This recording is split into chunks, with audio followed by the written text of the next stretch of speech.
চারটি বেসরকারি mobile phone operator কোম্পানিকে ১৫২ কোটি টাকা সুদ মওকুফ করায় মূসক করদাতা ইউনিটের সাবেক কমিশনার ওয়াহিদা রহমান চৌধুরীর বিরুদ্ধে মামলা করেছে দুদক। বিকেলে রাজধানীর সেগুনবাগিচায় দুদক কার্যালয়ে এই তথ্য তুলে ধরে সংস্থার সচিব খোরশেদা ইয়াসমিন। দুদকের সমন্বিত জেলা কার্যালয় ঢাকায় এই মামলাটি হয়। আরও জানাচ্ছেন এআর বাদল। মামলার আসামি মূসক করদাতা ইউনিটের সাবেক কমিশনার ওয়াহিদা রহমান চৌধুরীর বিরুদ্ধে অভিযোগে বলা হয়েছে, চারটি বেসরকারি মোবাইল ফোন অপারেটর কোম্পানির ১৬টি নথির মূল বিষয় ছিল স্থান ও স্থাপনা ভাড়ার উপর ভ্যাট আদায়। চারটি কোম্পানির ভ্যাট আসে ১৮৯ কোটি ৭৪,১৫,৪৩০ টাকা।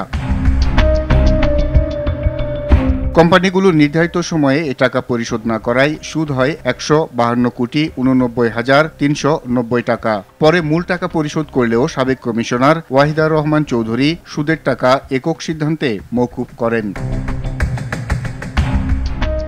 দুদক সচিব বলেন, উপরোক্ত টাকা আদায়যোগ্য হলেও সুদ মওকুফের মাধ্যমে আসামি অপরাধ করায় তার বিরুদ্ধে মামলা হয়েছে। জনাব ওয়াহিদা রহমান চৌধুরী কাস্টমসের প্রাক্তন কমিশনার, বর্তমানে তিনি পিআরএলে রয়েছেন।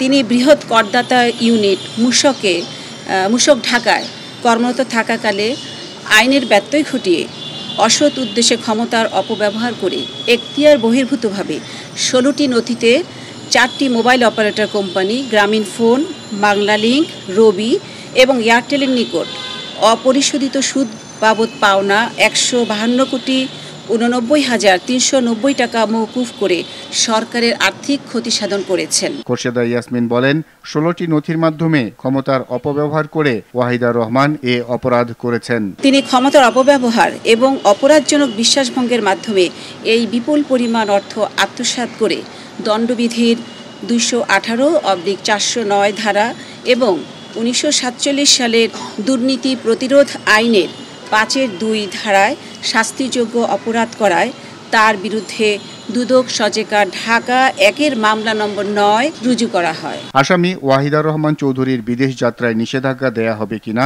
এবং ব্যক্তিগত সম্পদের হিসেবের অনুসন্ধান করা হবে কিনা মামলার তদন্ত পর্যায়ে বিষয়গুলো দেখা হবে বলেও জানান তিনি। সেটা মামলা যখন শুরু হবে তখন তদন্তকালে দেখা হবে। অভিযুক্ত চারটি বেসরকারি মোবাইল অপারেটর কোম্পানির বিরুদ্ধে ব্যবস্থা নেওয়া হবে কিনা তা খতিয়ে দেখা হবে বলেও জানান দুদক সচিব।